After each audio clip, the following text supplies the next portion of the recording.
All right, we're live. Welcome everyone to the online Peace Science Colloquium. I'm Brad Smith. I host this colloquium along with my colleague here at Vanderbilt University, Cassie Dorff. If you're tuning in for the first time, I'll introduce the colloquium. So we're affiliated with the Peace Science Society. The colloquium was founded in 2015, and our goal is to bring the great research that happens at the Society's annual meeting to everyone in their homes and offices all year round. So we're really excited to be hosting Soeren, Henn, and Connor Huff. Soeren is a postdoc at the Pearson Institute, the Harris School at the University of Chicago, and Connor is an assistant professor of political science at Rice University, and they're going to be presenting some really nice work titled The Legacies of Atrocities and Who Fights. We also have an excellent panel of discussants, two experts in these topics. We have Jason Lyall from Dartmouth and Yuri Zhukov from Michigan. So the format, we're just going to have about a 15-minute presentation. Then we'll collect some feedback from both of our discussants, give the presenters a chance to respond, and then we'll have a conversation with the remaining time. So with that, I'm going to turn it over to you, Soeren and Connor. Okay. Can you see my slides? Okay, great. So thanks so much, Brad, and thanks to Jason and Yuri for being here. We really appreciate your time. My name is Connor Huff. This is joint work with Soeren Henn.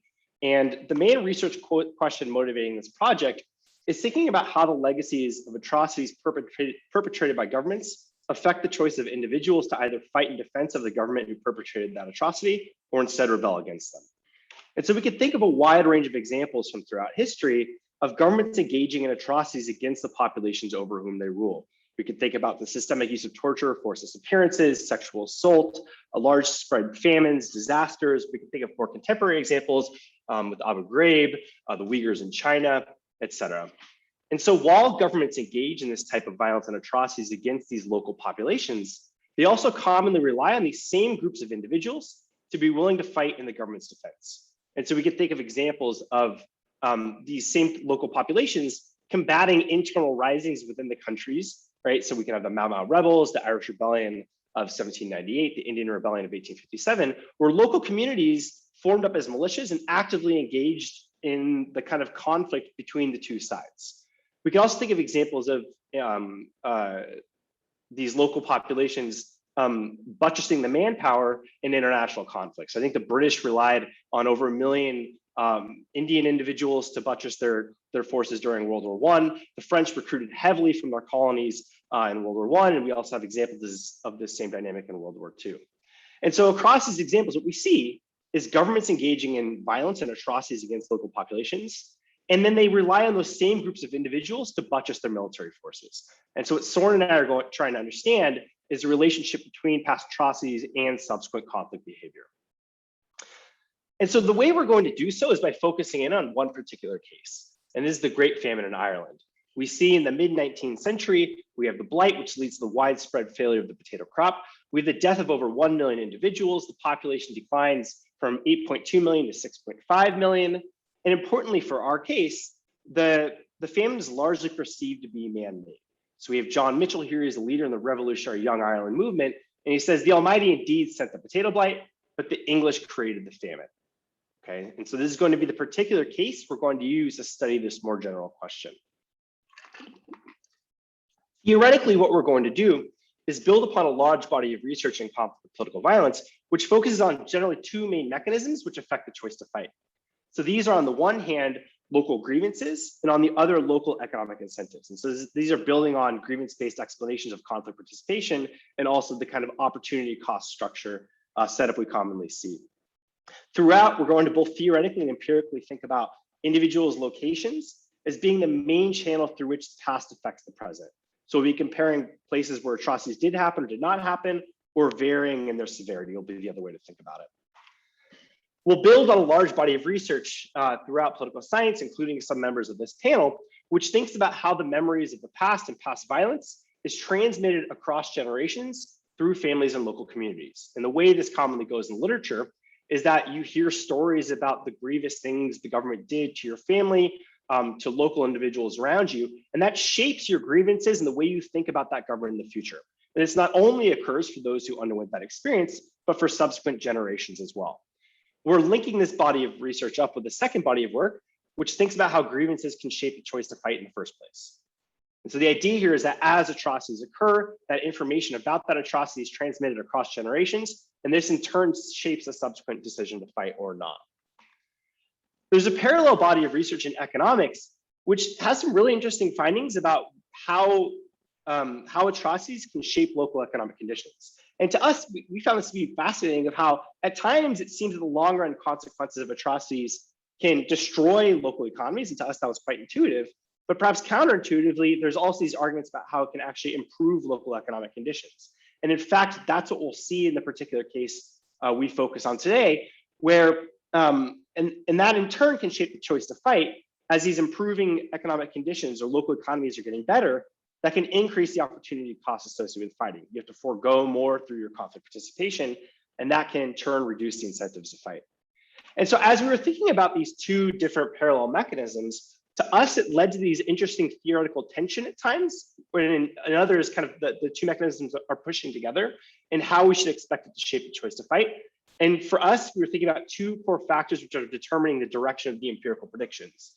We can see, I just want you to focus on the top row here. This will be the case that we're in for historical Ireland, where we see that local economic conditions are improving.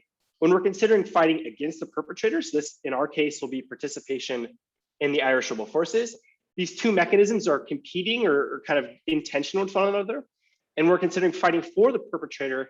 They're pushing in parallel to be this demobilizing force. And so you can think about this, the top right cell, as being fighting for the British in either the militias or in the British forces in World War I. Okay, so I'm now going to just quickly apply this to the case of Ireland, and then Soeren will turn to the empirics. And as I mentioned before, a large body of research, both historically and contemporarily, thinks about how the famine was largely perceived to be attributable to British rule. And much of this hinged around the perception that the British should have done more, and it was their inaction which caused the famine to be as severe as it was. And indeed, these historical accounts and firsthand accounts of Irish rebel combatants document how these ideas shaped their choice to fight in the first place. So here we have two individuals, Edward Ned Nedville, Phil Fitzgerald, who talk about how they heard stories about the famine growing up. They heard stories about how it impacted their family, and they desired to avenge their suffering. Their hearts rebelled against the British. And these two individuals both indeed did join the Irish rebel forces. And so that's just the general empirical prediction. Famine increased grievances, and this shaped the choice to fight against the British or in their defense. Okay. A body of research in economic history focuses on the economic consequences of the famine. They commonly use a slightly different unit of analysis to us, and kind of conceptualize it slightly differently. But they highlight that the famine might have in fact improved local economic conditions. And so we'll do some empirical work building on this as well. And generally they highlight two main pathways through which this occurred. The first is that those who suffered most in a given location were the relatively poor individuals. And so we can just think about this mechanically shaping the local demography of places that were more severely affected by the famine. Basically, the poor people leave or die. The second pathway is that as the number of individuals in a given location decrease, this increases the relative bargaining power of those who remain, which can in turn increase their wages. And so kind of just tracing through the causal logic, this argument building on past history suggests that the famine improved local economic conditions. This might have increased the opportunity cost of conflict participation, which leads to similar empirical predictions that individuals should be both more or less likely to fight both in the British military and also in the Irish rebel forces. And we'll return to this point. This is the main spot, just where we're looking for feedback, is how to kind of write it out and think about the empirical implications here. So with that, I will turn it over to Soeren. I'm going to just skip over this. This is just a summary of the empirical predictions. Okay, great, thank you. Yeah, let me just jump in right on the next slide. And following on the theoretical idea of using location as the main channel for how grievances and economic conditions matter, we're going to use a geographic unit as the main unit of observation, namely the barony, which was the main administrative unit in Ireland in the 19th century. And as our main explanatory variable to measure the severity of the famine, we are going to use changes in population from before the famine. The last census before the famine was in 1841 to right after the famine, the census of 1851. And for each barony, we are going to calculate the percentage of the population lost over those 10 years. And on the next slide, we can see the geographical variation in that variable. This is split up in the 4 main quartiles of the data, which range from no population loss to 50% is the max. So some baronies lost almost half the population. We can see that there's some geographical clustering here. And for that reason, in our main specification, we're going to use county fixed effects. There are around 33 counties in Ireland. And so in our main specification, the variation we will have is not going to be driven by regional variation, but by within county variation. That's really what we're going to focus on. Now, for our outcome variable, we're interested in the conflict participation for the British, but also against the British. And we're going to use a range of data that we collected of about 150,000 Irishmen. First, we have data on pro-British Irish militia. Those were active in our data set from about 1871 up to the First World War. And this was a full-time militia that was responsible for at-home kind of law and order. And then we have data on World War I enlistment and World War I casualties. And the casualties are about 90% of what the historians have estimated are the Irish casualties. For fighting against the British, we have data on Irish rebels that fought in the Irish Revolution from 1916 up until independence. And this comes from successful pension applications. And it has quite high quality data. Now, all those 4 data sets have the addresses of these individuals, either their birthplace or their residence. And we're going to match these addresses with the baronies using a Google Maps algorithm. So for all baronies, we're going to know how many people fought in these four forces. And then we're going to create our 4 main outcome variables, which is the percentage of men in each barony that fought either in the pro-Irish militia, that enlisted in World War I, that died in World War I, or that fought for the Irish rebel forces. Now, our main specification is just going to be an OLS regression. And now one concern is that there are confounders that explain both the severity of the famine, but also conflict participation. And one of the main concerns here would be that there's some latent rebelliousness that the British knew about, and because of that, they were less willing to help or did less in some baronies. And that rebelliousness then also affected conflict participation. And one main driver of rebellion and conflict in Ireland has been religion historically. And so we create the first barony level data set of the percentage of Catholics in a barony pre-famine. We've done that using parish records. Then we also control for a barony's distance to battles in the 1798 rebellion, which was the last violent rebellion and uprising against British rule before the famine. We also control for a range of other confounders, including poverty and geographic factors, and some factors that affect the severity of potato blights, but could also affect agricultural production. I'm happy to talk more in the Q&A and afterwards about kind of the specification and robustness we do, but let me jump into the results. So first, I'm going to show you just the raw data and the correlation between our explanatory variable and our 4 main outcome variables. So in the x-axis, we can see the population loss from 1841 to 1851 ranging from 0 to about 50%. And on the y-axis in panel A, we have the percentage of the male population that were involved in the pro-British Irish militia.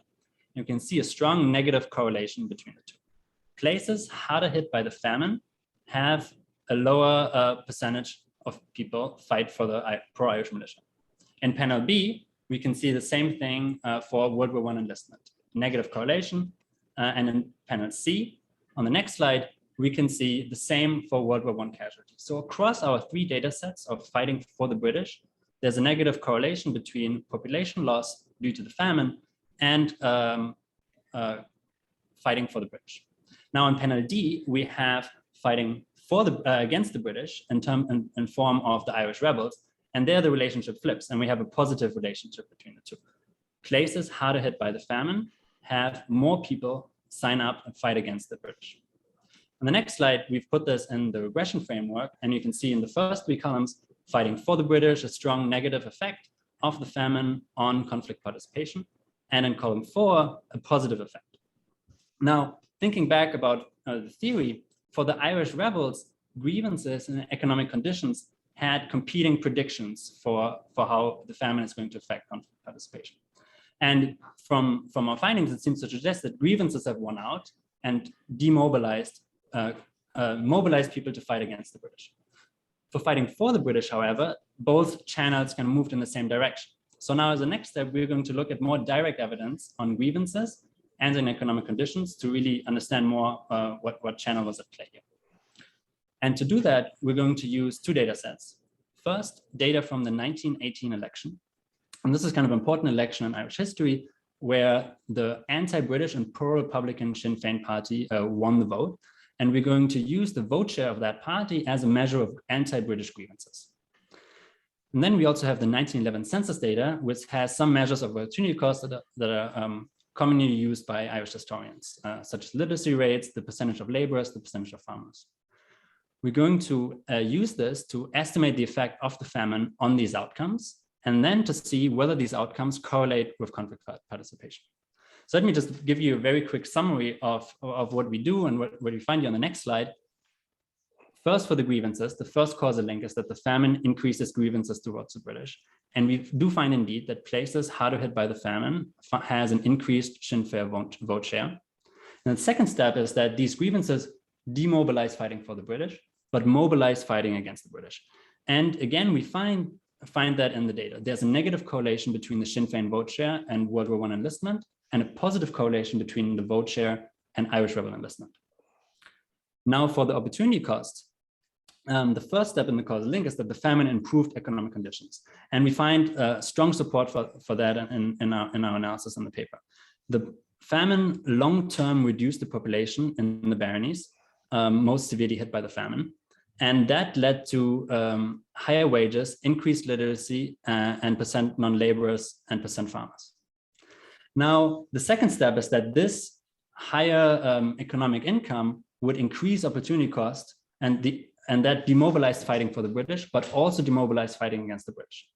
Here, we only find evidence for the first of the two. So there's a strong negative correlation between economic outcomes and World War I enlistment, but no correlation between economic outcomes and Irish rebel enlistment.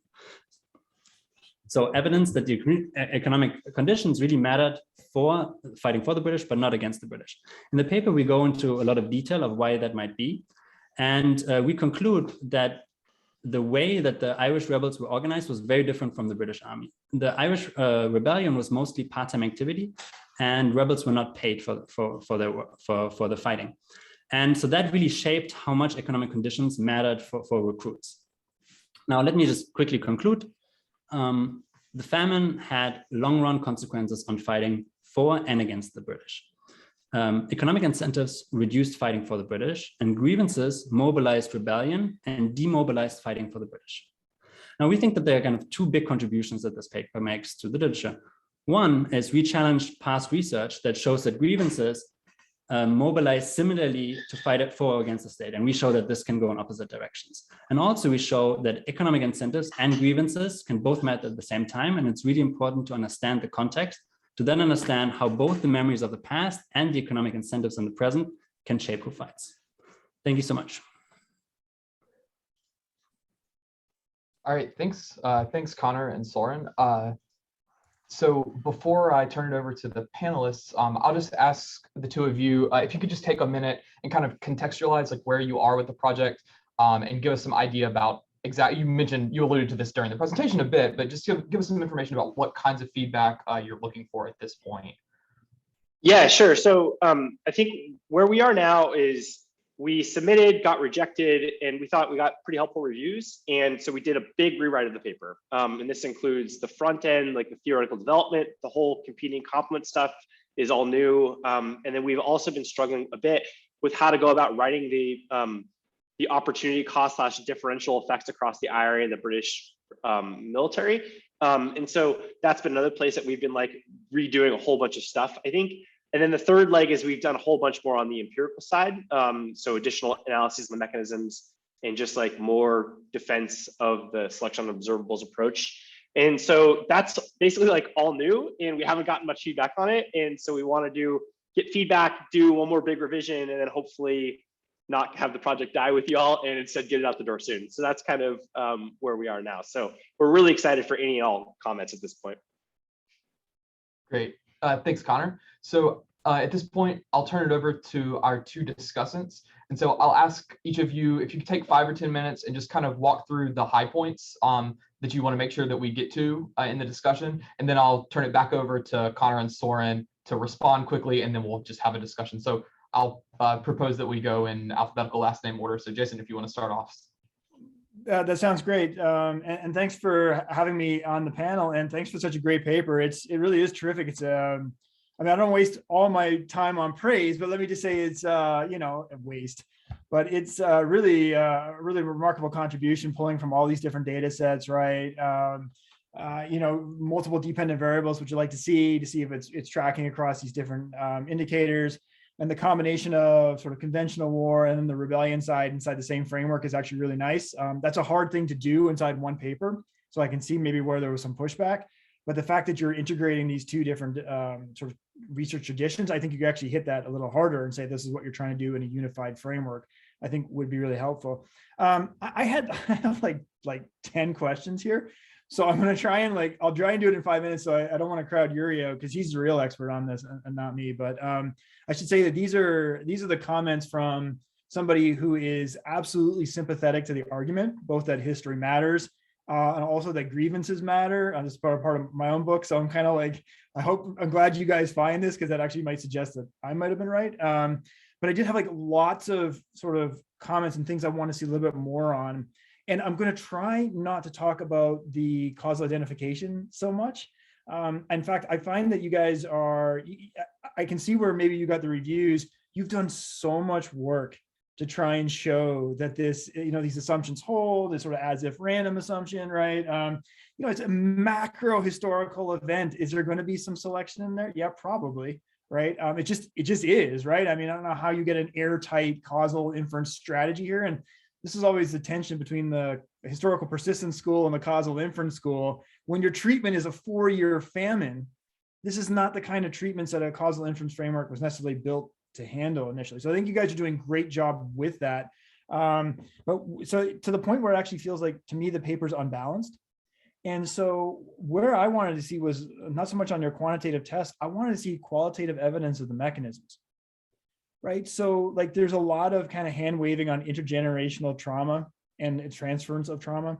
And similarly too, actually on the sort of price or opportunity cost mechanism, or I guess the wage or the opportunity cost mechanism. And you guys have got this section, it's section 3, which kind of throws out these little tiny vignettes about what the mechanisms are and how they might be plausible in your story. And I thought, you know, in your note, you wrote that you wanted to maybe send this to IO. I thought that was a section that could be lifted up, put after the empirics, the quantitative empirics, and then fleshed out as the mechanisms. Because I was left, you know, sort of convinced by the quantitative that there's a finding here, but not by the mechanisms that they're actually tracking in there. And I think you guys have got a lot of rich qualitative evidence that you could bring to bear to give us more accounts of how the trauma was transferred. There's nothing necessarily about the stories or the poetry or why it actually is the land, the location that matters, right? What is that the anchor? And one of my first things was, why is the barony important, right? So this is really an individual level story, but you aggregate up to the barony. Is that a meaningful unit to be talking about for these individuals, for their soldiers' experiences, right? So in Afghanistan, everybody aggregates to the district level and says that's the unit that we dump our data in, that's the container. No one in Afghanistan knows what district they're in.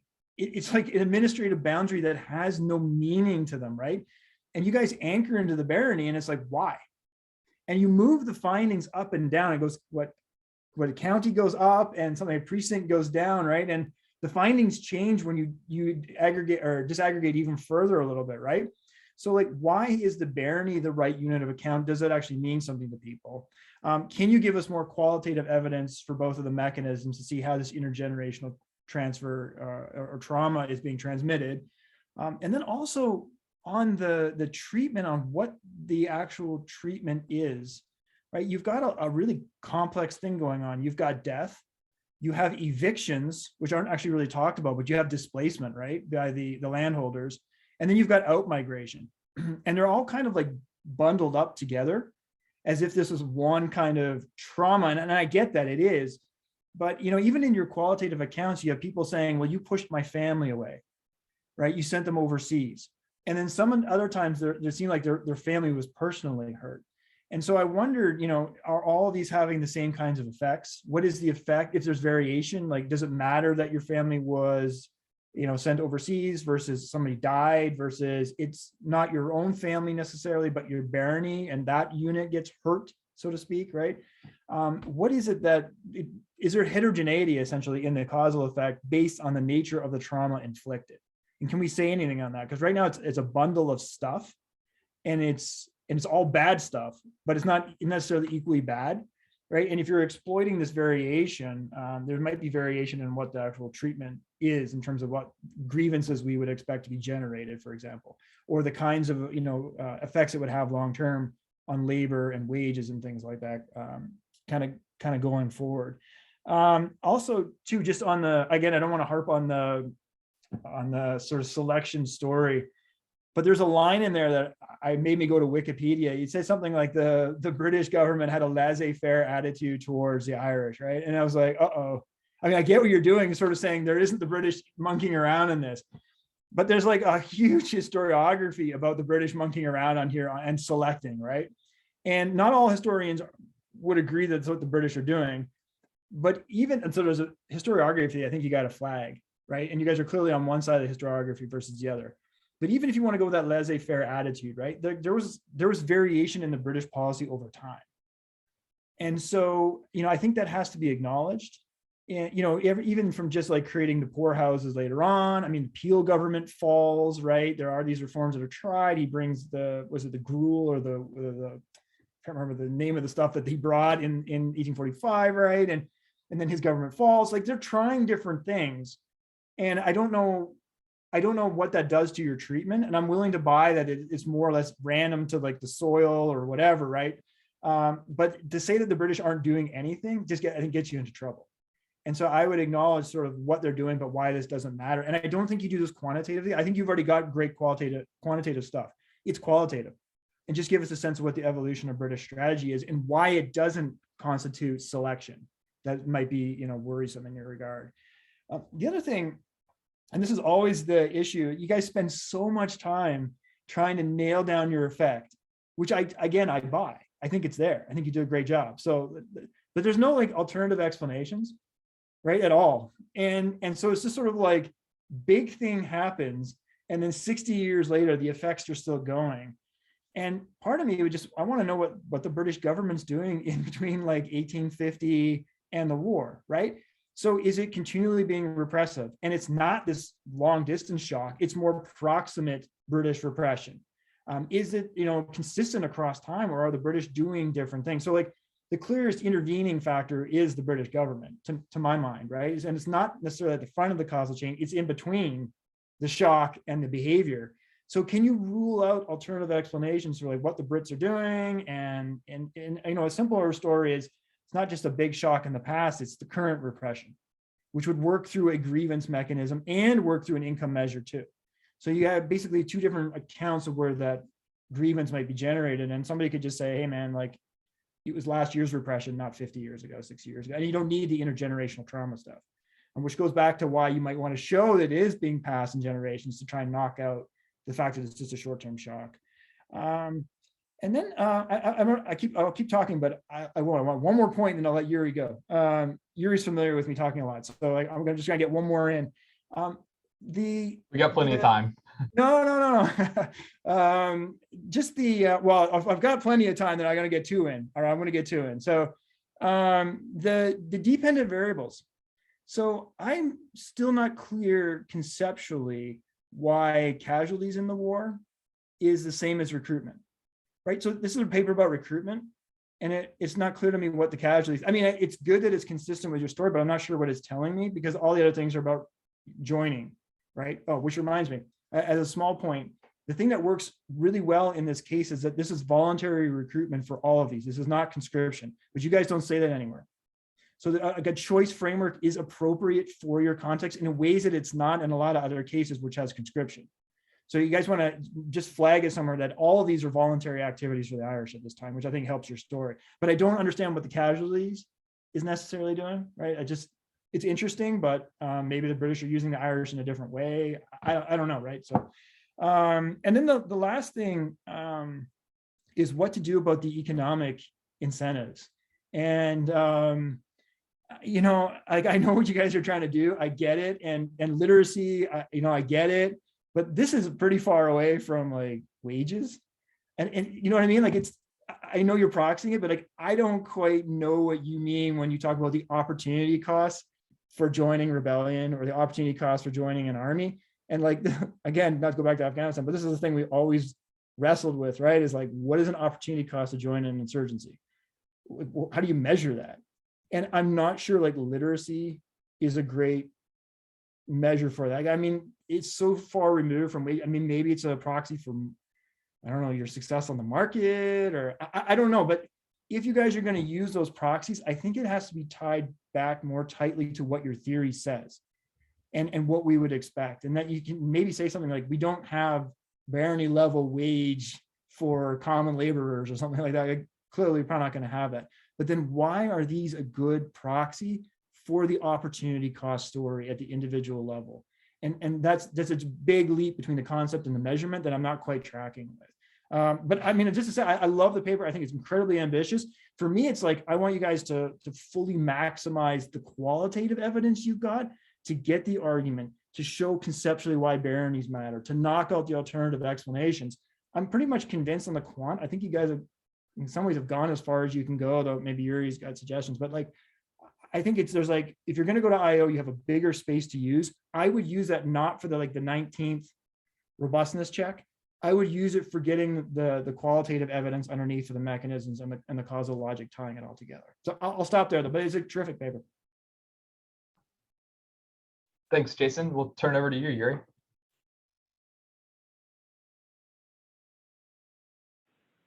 All right. Thanks, Brad, for organizing. Thanks, Connor and Soeren, for writing a very cool paper. And thanks, Jay, for a great set of remarks. I have some slides here that I can show, assuming that I can share my screen. All right, here we go. Okay, so I'll begin with the things that I like about this paper, which is most of it. I'm not going to go over the argument, but you know what this paper is about. Other than to mention that the question you're asking is one that's gaining a lot of interest in the field. I mean, Jay wrote a whole book about it. It's kind of surprised you don't cite him. Then Roya Talibova in Michigan, her job market paper is on this topic, and we also have another piece under review looking at something very similar. So I'm really glad that the two of you are looking at this question and bringing this really important case to bear on it. And I would say that the selling points of the paper are certainly the data, first and foremost. Is incredible work what you've done. Like Jay, I'm convinced that the core empirical result is there and it's strong. I'll put it this way. I'm convinced that there is a statistical relationship between population loss and the specific outcomes that you're looking at. Whether that could be interpretable as the causal effect of famine or of atrocities is a separate question. But I do think that the set of robustness checks and sensitivity analysis and the appendix are awesome. I really like a lot of the sensitivity analyses that you do, and I think it's kind of a shame that's buried back there. But like Jay, I think that for the purposes of an outlet like IO, it's okay to put that kind of stuff on the back burner. As regards to theory, so let me just say a few things about this question about how these two mechanisms interact, grievances and opportunity costs. So looking specifically at table 1 of the paper. And I'll say right away, I understand that the discussion is much more nuanced in the text than it is in this table, but there are a couple of things about this that I want to point out. So here you have a 2x2, which looks at how the probability of enlistment in these different armed formations varies as a function of economic conditions, whether they've improved or worsened. And specifically, it looks at how grievances here on the left and opportunity costs might impact the probability of joining either side. And so here what we have is grievances pretty much have, no matter what happens, a positive effect on wanting to fight against the perpetrator, and a negative effect on fighting for the perpetrator, while opportunity costs go in the opposite dimension.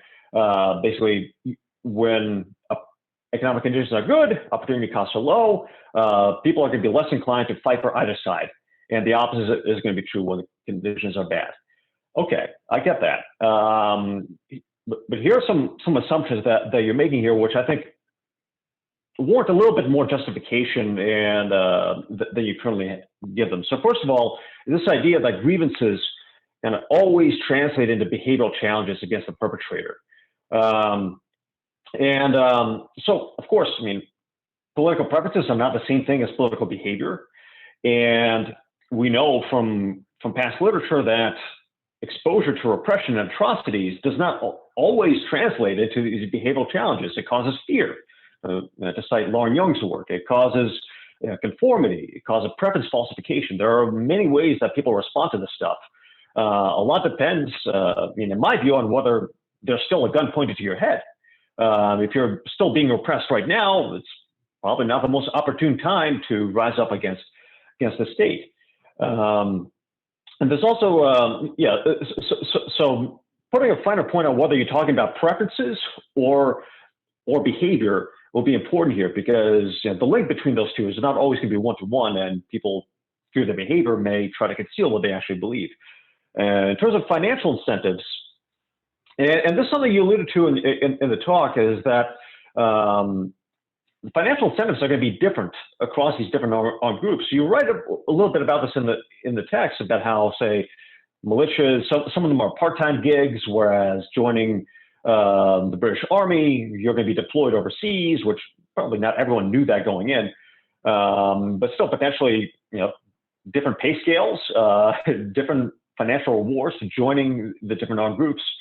And setting aside the fact that, of course, financial incentives are not the only drivers of combat motivation. And one of the ways that you can, I think, appeal to like a more general IR security audience here is by citing more of this combat motivation literature, which you do not currently do as much. But walking through all the standard explanations in terms of some people are motivated by ideology, others are motivated by primary group bonds and things like that.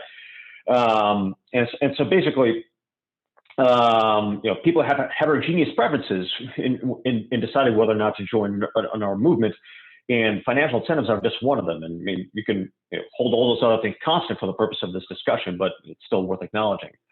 There's also an assumption here that non-enlistment is costless. That basically, this might be true in an all-volunteer force, depending on what kind of social pressures you're under. But I do wonder what the implications are for the scope of the study, whether this is a story only about all-volunteer armies, whether it applies, bless you, in cases of wartime conscription and mass mobilization, or whether the same arguments will continue to hold. And there's also, I think, a lost opportunity here about exploiting potential variation in economic conditions.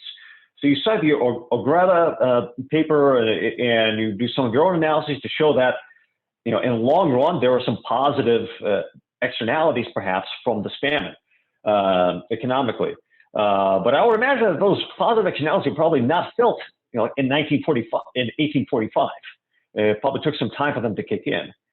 And so there's potential heterogeneity here between short-term versus long-term economic conditions, which I think you do have some of the data to test that. You have militia data going back to 1880, use that. And potentially, because right now you have this weird setup, we have this 2x2, but you're only looking at the top row of it, right?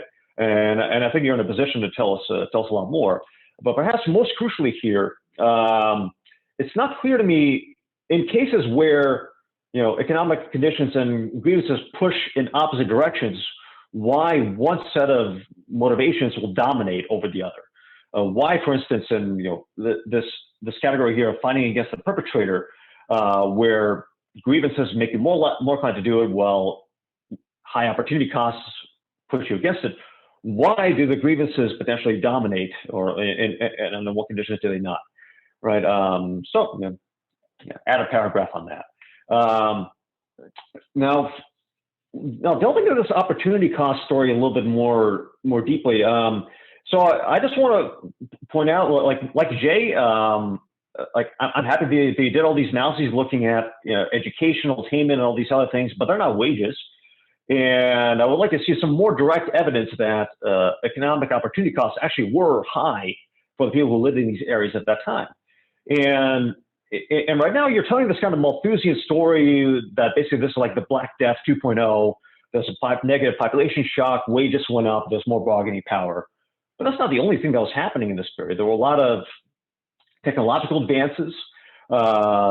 Chemical fertilizers were becoming adopted, on the eve of World War I and the whole Huber process. There may be variation in terms of capital goods.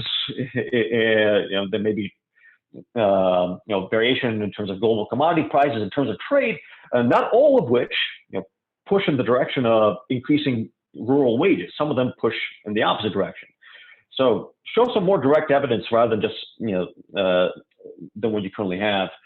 And also in terms of opportunity costs themselves, I mean, lost wages are not the only types of opportunity costs, and I think it's worth acknowledging that this choice that people face is a little bit more complex than simply like than a binary. Do I join the army or do I keep farming?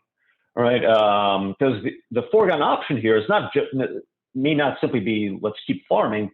It might be, well, instead of joining the British Army, I might join the militia, or I might join the rebels, or I might emigrate to the U.S. in search of better economic opportunities. So and not in all those choices are opportunity costs necessarily going to be pushing in the same direction as you indicated in the 2x2. And there's also the broader question about, well, like Jay said, what is the British government doing? How are they still repressing? And how does this threat of future repression and threats of future coercion by the people you live next to who might be Republicans, like how does that impact this choice? I mean, is this really an independent choice that people make in a vacuum when everyone in their village is joining the Republican movement, right? And people might lose their jobs. The opportunity cost might come from being kicked out of your job because you're being seen as now sufficiently loyal by the people around you. On the empirical side, and I know there's a lot here. I'll send you the slides later on. But basically, I'm not really clear on what this treatment is actually capturing. So right now, you're looking at population change from 1841 to 1851. The standard approach for looking at excess mortality is not to look at a simple difference as a proportion of the initial amount, but it's to actually use statistical modeling to figure out how much population loss would these areas have seen regardless, just due to migration, due to industrialization, urbanization, and other dynamic processes that are unrelated to famine. And net of that, how much of this population loss can actually be attributed to the famine. And so, I think there's a difference between excess mortality and population loss here. And there are standard demographic approaches for modeling this, which I think you're in a position to do because you have the census data.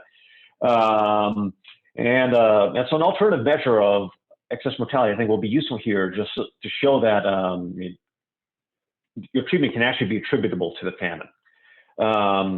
The dependent variables, like dovetailing off some of the things that Jay said, I feel like more could be said about how the recruitment process differed, how the data generating process differed for joining these different movements.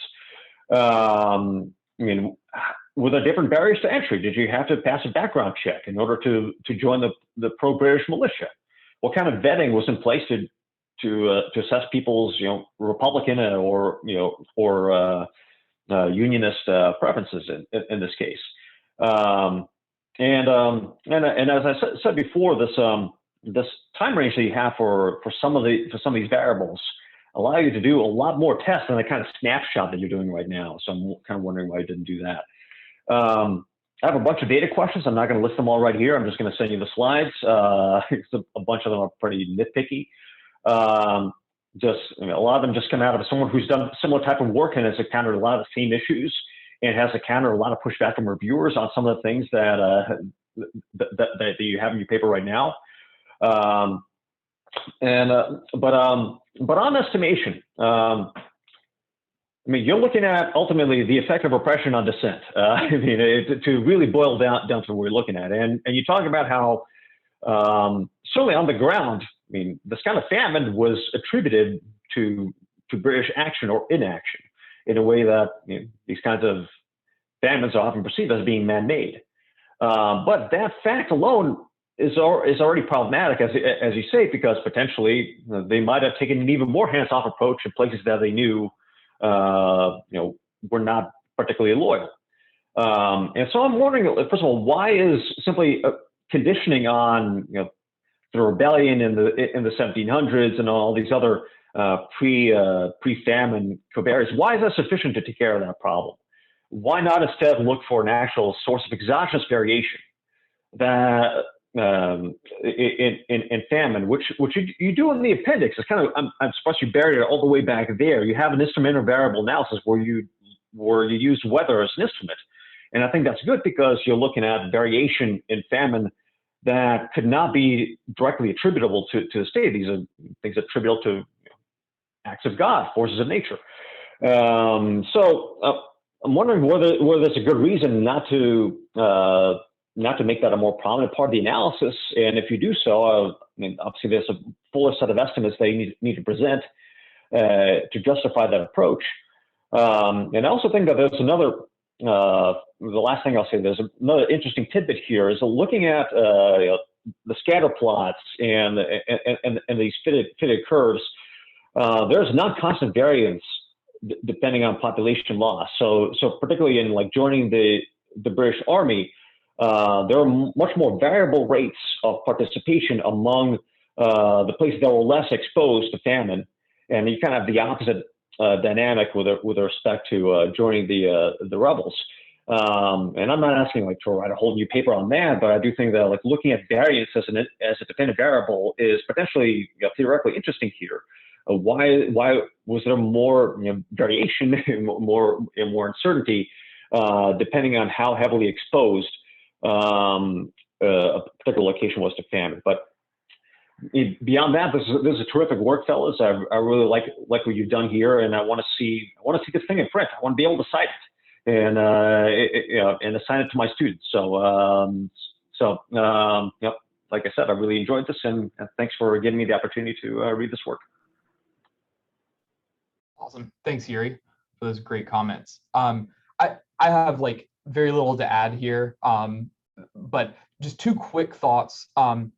So one, I agree with both Yuri and Jay. I was super convinced by the empirics. Like, I believe that there is a statistical relationship here. In particular, the sensitivity analysis was like strikingly strong. I was like very surprised by how much unobserved variation you could accommodate and still like, get the sign. I was like very surprised. So I would probably like flag that early in the paper to make sure that reader, because when I read, I kept thinking, I mean, I may have missed it, but I kept thinking like, oh, well, like, surely they're going to do some kind of sensitivity analysis. And when I got to it, I was like, oh, wow, okay, that makes me a lot more confident than I was reading through the whole paper.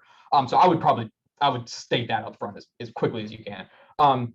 The second thing is, I don't know if this is feasible, but one of Jay's comments reminded me of something that I think I asked you, that I think you were able to ended up doing in your paper with Rob on integration in the Korean War, which is, perhaps one way to get at this idea of how much is this, a historical holdover versus just repression now. Like, can you figure out where they're sent during the First World War, right? So like, if you could convince me that there's no selection in where they're being sent, right? And especially given the nature of warfare at that time, like it would be very easy for the state to send, members of groups that they did not like into really terrible situations at a disproportionate rate. If you could convince me that that's not happening, that's pretty convincing that there's not a substantial degree of, effect now.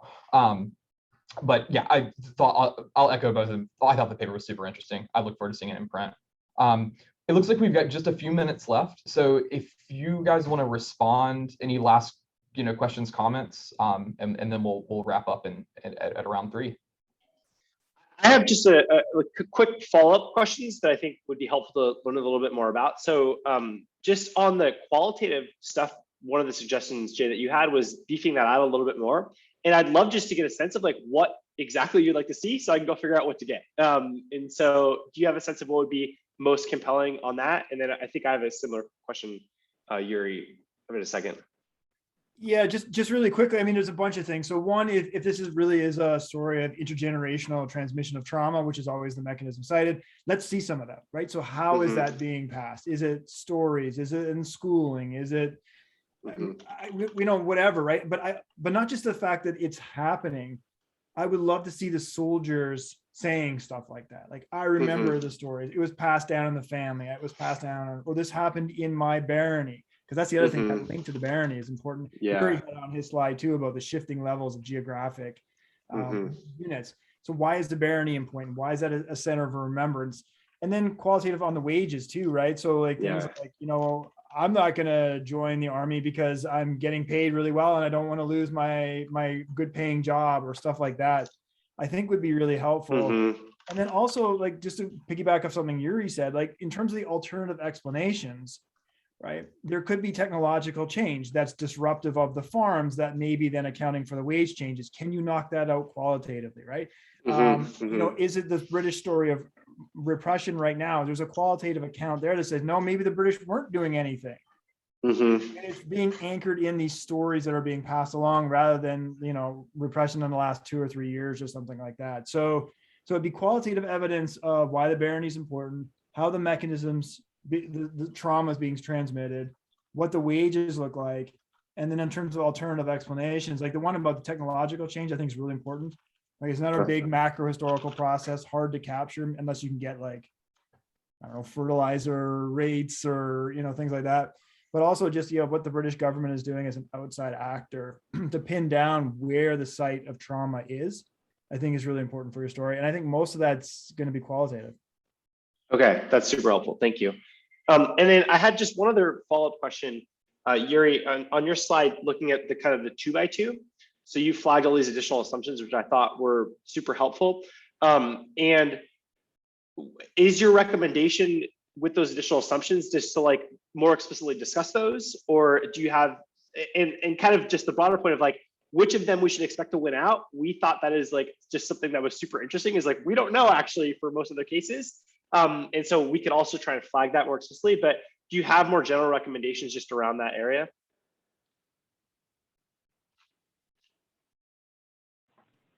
Yeah, so I guess the easiest one is if any of those things that put there are misrepresenting what you wrote or what you think, then that's something you're going to need to clean up.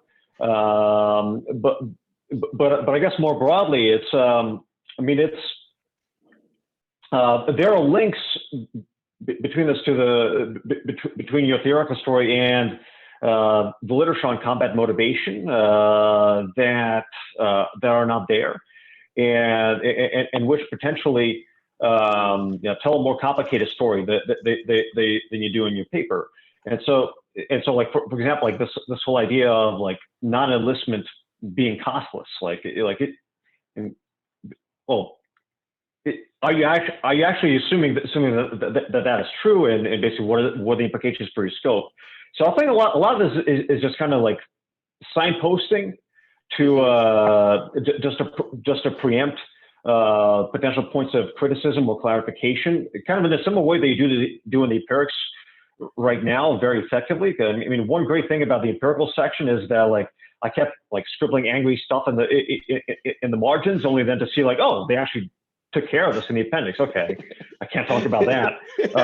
So if you just had more of that in the theoretical discussion, I think that will go a long way. Especially, it's because I feel like most of the pushback that you're going to get on this paper, most of it is not going to come from the quantitative side. Like they said, a lot of it is going to tell whether you're telling a plausible story theoretically, and just like on a purely conceptual level, whether the story makes sense.